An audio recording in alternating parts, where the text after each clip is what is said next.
반갑습니다, 여러분. 오늘은 당신은 바뀐다라는 어찌 보면 투자와는 전혀 상관없어 보이지만 사실은 장기 투자의 성패를 가르는 가장 결정적이고도 위험한 심리적 함정에 대해 이야기해 보겠습니다. 우리는 지난 시간까지 한 번도 일어난 적 없는 미래에 대비하기 위해 안전마진을 확보해야 한다고 배웠습니다. 그런데 여기서 아주 치명적인 문제가 하나 발생합니다. 미래를 대비해 계획을 세우는 주체, 즉 나 자신이 변한다는 사실입니다. 심리학에는 역사의 종말 환상이라는 아주 흥미로운 개념이 있습니다. 사람들은 과거에 내가 얼마나 많이 변해왔는지는 아주 잘 알고 있습니다. 10년 전에 촌스러웠던 패션, 지금 생각하면 얼굴이 화끈거리는 어설펐던 생각들, 지금은 연락조차 안 하는 당시의 친구들을 떠올리며 내가 그때는 참 어렸지, 정말 많이 컸어 라고 생각합니다. 하지만 이상하게도 지금의 나는 완성된 존재라고 착각합니다. 앞으로 10년 뒤에 나도 지금과 비슷한 가치관, 비슷한 취향, 비슷한 목표를 가지고 있을 것이라고 믿습니다. 내 역사의 발전은 여기서 끝났고 지금의 내가 최종 버전이라고 믿는 환상입니다. 저자 무건 하우절은 이것이 장기 투자를 망치는 주범이라고 지적합니다. 20대에 세운 나는 평생 욜로로 살 거야 라는 계획은 30대에 가정을 꾸리고 아이가 태어나면서 휴지 조각이 됩니다.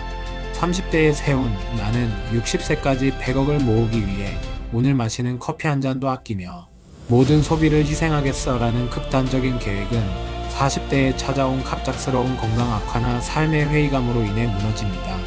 오늘 저는 이 변하는 나라는 난제를 우리가 투자하고 있는 비트코인에 적용해 보려 합니다. 마이클 세일러, 린 알든, 사이페딘 아모스, 그리고 안드레아스 안토노플로스의 통찰을 빌려 우리의 가치관과 상황이 송두리째 바뀌는 인생의 격변기 속에서도 왜 비트코인이 여전히 유효한, 아니 오히려 더 필수적인 자산이 될 수밖에 없는지 깊이 있게 파고들어 보겠습니다. 가장 먼저 이 챕터의 주제인 사람은 바뀐다를 가장 극적으로 보여주는 인물, 바로 마이클 세일러의 이야기로 시작해 보겠습니다. 지금은 전 세계에서 가장 열정적인 비트코인 전도사이자 기업 차원에서 가장 많은 비트코인을 보유한 마이크로 스트래티지의 의장이지만 과거에 그는 어땠을까요? 2013년 마이클 세일러는 트위터에 이런 글을 남겼습니다. 비트코인은 곧 죽을 것이다. 온라인 도박이랑 다를 게 없다. 그는 당시에도 이미 잘나가는 IT 기업의 CEO였고 누구보다 기술을 잘 아는 사람이었지만 비트코인을 그저 그런 폰지 사기 취급했습니다. 이것이 2013년 마이클 세일러의 정체성이었습니다. 만약 그가 역사의 종말 환상에 빠져 나는 한번 뱉은 말을 지키는 사람이야. 비트코인은 쓰레기라는 내 생각은 변하지 않아라고 고집을 부렸다면 어떻게 되었을까요? 마이크로 스트래티지는 그저 그런 평범한 소프트웨어 회사로 남거나 급변하는 기술 시장에서 도태되었을지도 모릅니다. 하지만 그는 바뀌었습니다.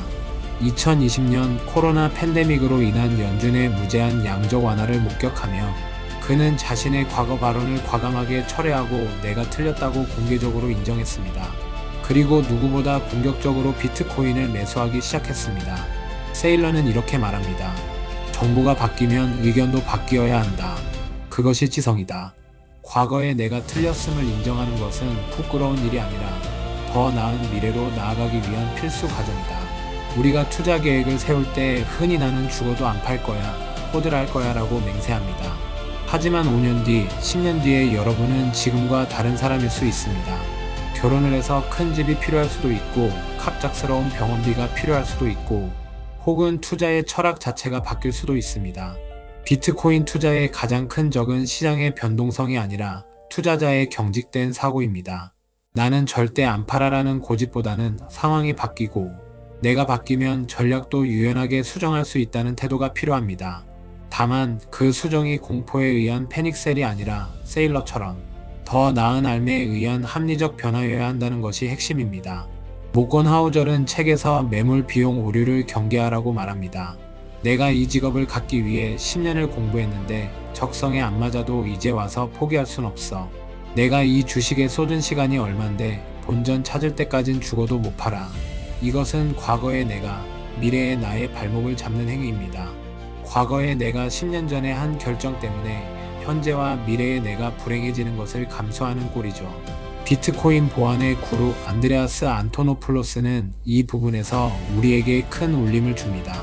그는 비트코인을 처음 접하는 사람들이 겪는 인지적 진화의 과정을 설명합니다. 처음에는 누구나 돈 벌려고, 투기하려고, 대박 나려고 비트코인 시장에 들어옵니다. 이게 초기 값입니다. 하지만 공부를 하고 관심을 가지다 보면 이건 단순한 돈이 아니네, 블록체인 기술이네라고 생각이 바뀝니다. 거기서 더 깊이 들어가면 이건 중앙은행으로부터의 금융의 자유네, 이건 디지털 시대의 인권운동이네 라고 가치관이 진화하게 됩니다. 안토노플로스는 말합니다. 비트코인은 그 자체로 머물러 있지 않다. 비트코인을 사용하는 당신을 변화시킨다. 당신이 처음에 가졌던 빠른 부자 되기라는 목표는 시간이 지나면 주권과 자유 지키기라는 더 큰 목표로 바뀔 것이다. 여러분이 지금 비트코인을 사는 이유가 단순히 차 바꾸려고 혹은 집 넓히려고일 수 있습니다. 괜찮습니다. 속물적이라고 부끄러워할 필요 없습니다. 하지만 5년 뒤, 10년 뒤에도 똑같은 생각일까요? 아마 아닐 겁니다. 여러분은 바뀔 것입니다. 비트코인을 통해 금융 시스템의 모순을 깨닫고 노동의 가치를 재정의하게 될 것입니다. 과거에 내가 비트코인은 도박이야 라고 생각하며 썼던 시간과 비용에 집착하지 마십시오. 그리고 지금의 내가 비트코인은 돈벌이 수단이야 라고 생각하는 것에도 얽매이지 마십시오. 여러분의 생각이 바뀌고 지식이 쌓여가는 그 과정 자체가 투자의 일부입니다. 유연하게 받아들이십시오. 비트코인은 여러분의 성장에 맞춰 투기 자산에서 안전 자산으로, 그리고 철학적 신념으로 그 의미를 계속 확장해 나갈 그릇입니다. 개인의 변화뿐만 아니라 우리를 둘러싼 세상의 변화도 고려해야 합니다. 거시경제 분석가 린 알드는 이 지점을 아주 날카롭게 파고듭니다. 많은 사람들이 부모님 세대의 성공 공식을 그대로 따르려 합니다. 열심히 일해서 저축하고 은행에 예금하고 아파트 한 채 사면 노후가 보장된다. 이것은 우리 부모님 세대에는 맞는 정답이었습니다. 그때의 예금 금리는 10%가 넘었고 인구는 늘어났으며 부동산은 폭발적 성장기였으니까요. 하지만 린 알드는 말합니다. 거시경제의 사이클은 인간의 수명보다 길다. 지난 40년 동안 이어진 저금리, 저물가 시대는 끝났다. 이제 우리는 고물가, 고금리, 그리고 국가부채로 인한 화폐 가치 하락의 시대로 진입하고 있다. 부모님 세대의 안전한 길이 우리 세대에게는 가장 위험한 길이 될 수 있다. 우리는 바뀝니다. 나이가 들고 은퇴가 다가옵니다. 그런데 세상도 바뀝니다. 화폐는 아이스크림처럼 녹아내리고 국가는 감당 못할 빚더미에 앉습니다. 이런 상황에서 나는 보수적인 투자자니까 예금만 할 거야 라고 고집하는 것은 안전을 추구하는 게 아니라 변화를 거부하는 게으름일 수 있습니다. 린 알드는 변화하는 세상, 그리고 그 안에서 나이 들어가는 나를 지키기 위해 포트폴리오를 바꿔야 한다고 주장합니다. 과거에는 국채가 은퇴자의 가장 든든한 친구였지만 앞으로는 비트코인과 같은 공급이 제한된 경화, 즉 하드머니가 은퇴자의 필수품이 될 것이라고 말이죠. 14장의 핵심은 결국 유연성입니다. 내가 알던 세상, 내가 알던 상식이 무너질 때 이건 아니야, 세상이 잘못됐어 라고 부정하는 것이 아니라 세상이 바뀌었으니 나의 생존 키트도 바꿔야겠구나 라고 인정하고 비트코인을 공부하고 받아들이는 태도, 그것이 변화하는 세상에서 살아남는 유일한 방법입니다. 그렇다면 우리가 이렇게 변하고 세상도 변한다면 도대체 장기 계획은 어떻게 세워야 할까요? 10년 뒤에 내가 뭘 좋아할지, 어디에 살고 싶을지, 어떤 꿈을 꾸고 있을지 지금의 나는 도무지 알 수가 없는데 말이죠. 비트코인 스탠다드의 저자 사이페딘 아모스는 이 난제에 대해 구매력의 보존이라는 아주 명쾌한 해답을 내놓습니다. 우리는 미래에 내가 구체적으로 무엇을 원할지 모릅니다. 10년 뒤에 내가 세계 여행을 가고 싶어 할지, 조용한 시골에서 농사를 짓고 싶어 할지, 아니면 갑자기 사업을 하고 싶거나 아픈 가족을 위해 큰 돈이 필요할지 모릅니다. 구체적인 물건이나 경험은 예측할 수 없습니다. 하지만 확실한 것은 하나 있습니다. 미래의 나도 그 꿈을 이루거나 문제를 해결하기 위해 가치가 보존된 돈, 구매력이 반드시 필요하다는 사실입니다.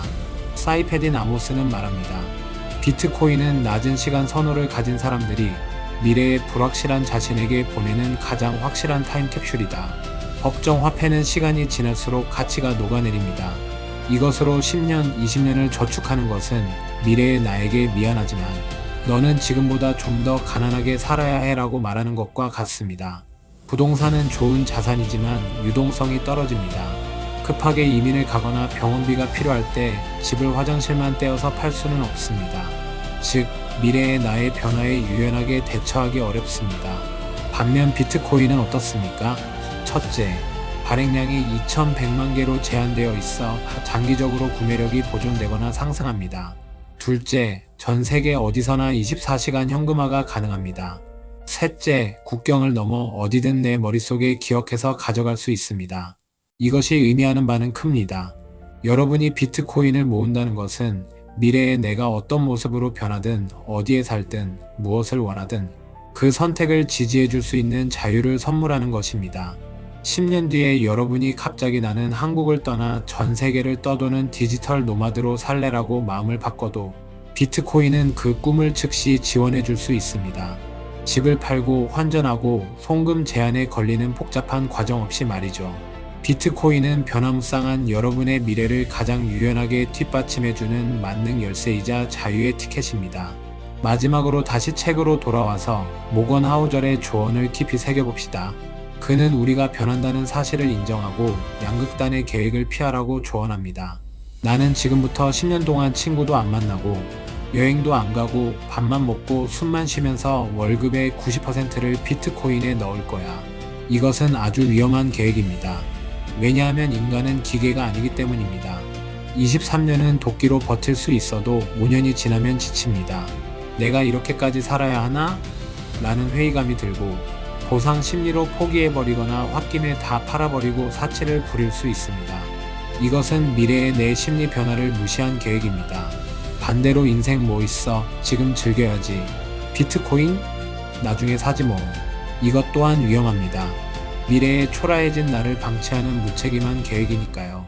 비트코인 투자자로서 우리는 적당함을 유지해야 합니다.